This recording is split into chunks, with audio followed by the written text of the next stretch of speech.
Is the Senate in a quorum call? It is not. Madam President, thank you very much. I come to the floor this Monday afternoon to speak about the importance of our committee, a committee that you serve on, Madam President, the importance of passing toxic exposure legislation to deliver the right care and the right benefits to the right veterans in the most veteran-friendly way possible. To deliver the right benefits to the right veterans in the most veteran-friendly way possible.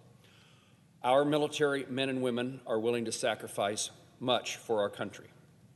We must match that level of commitment by crafting thoughtful and effective solutions to make certain we provide the best outcomes, care, and treatment and benefits for those who have served our nation.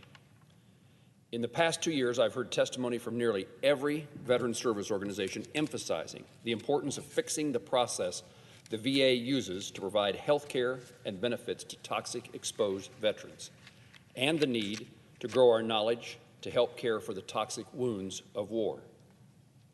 There have been calls for Congress to act more quickly, and I respect those calls. Our committee hears those calls. We are in lockstep on the challenge here and the need for a solution that is veteran-centric. There is bipartisan consensus on the Committee on Veterans Affairs that a phased approach, delivering health care now and reforming the benefit system next, in fact, as we go now, it's the most effective pathway forward. The Senate has already acted on the first step, and we are actively participating and partnering with the Department of Veterans Affairs on the second. Senator Tester, the chair of the Senate Committee on Veterans Affairs, and I have been working together to craft a fair, transparent, and responsive process for toxic exposed veterans, beginning with the Health Care for Burn Pit Veterans Act, which unanimously passed the Senate and was sent to the House in February. This bill remains the quickest way to make certain that sick veterans who are suffering from the effects of exposure to toxic substances are immediately eligible for life-saving health care. For 6 weeks, this bill has sat in the House of Representatives rather than being sent to the President's desk to start making an impact on those sick and ailing veterans. President Biden has called in March, I think it's March the 12th, called for the House to pass this legislation and is committed to signing it into law.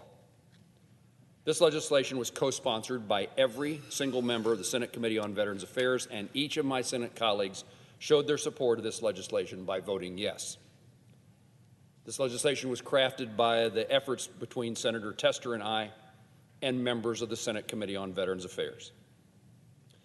The VA Secretary has stated this bill would deliver outcomes that he cannot achieve without congressional action. Again, the President called for this bill to be sent to his desk so he can sign it, and last week at a hearing before our committee, Secretary McDonough reiterated both of these facts, underscoring the need for action. However, the House has yet to take up this important piece of legislation and rather sent us the Pact Act.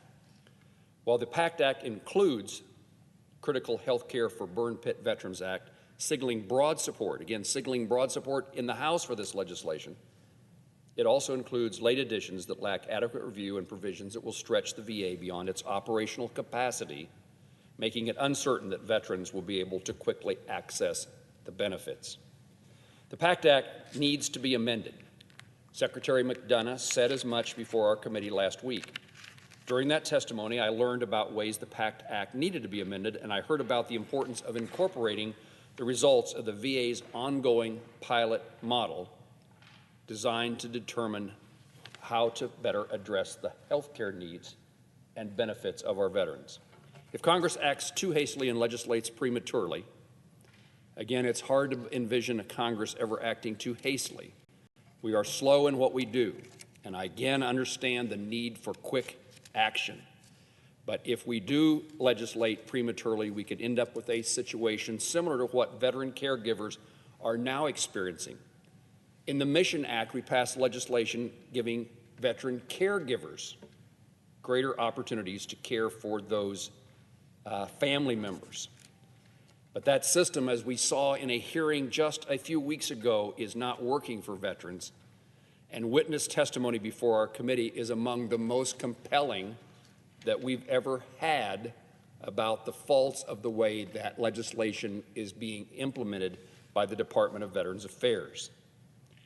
A caregiver of a post-9/11 Army vet stated about the Comprehensive Assistance for Family Caregivers program, quote, "The program should have been a blessing. However, the program has become unpredictable, stressful, and frankly, humanizing. I invite those who did not view this hearing to find it and watch to see a glimpse of the future we are seeking to avoid by making certain we get this right."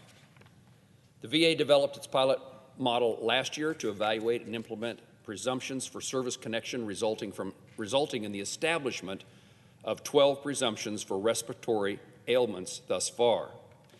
The Secretary has cited the collaboration among the best scientists to devise and execute this model.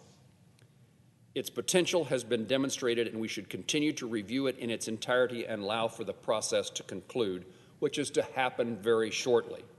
The legislation we pass should not fail to take into account the work that's going on at the Department of Veterans Affairs, utilizing input from veterans and the science and medical expertise of others.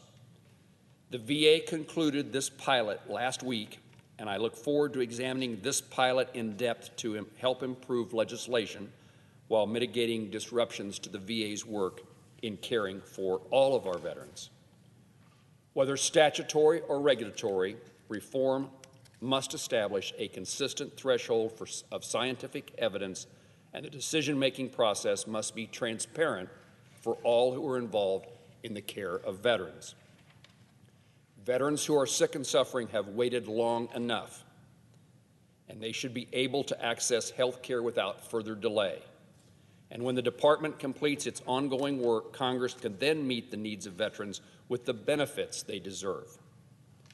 When our men and women suffer the consequences of military service, it is our responsibility. It is our responsibility to see that they receive the health care and benefits they earned. It is the right thing to do, and it is the cost of going to war. We have no option.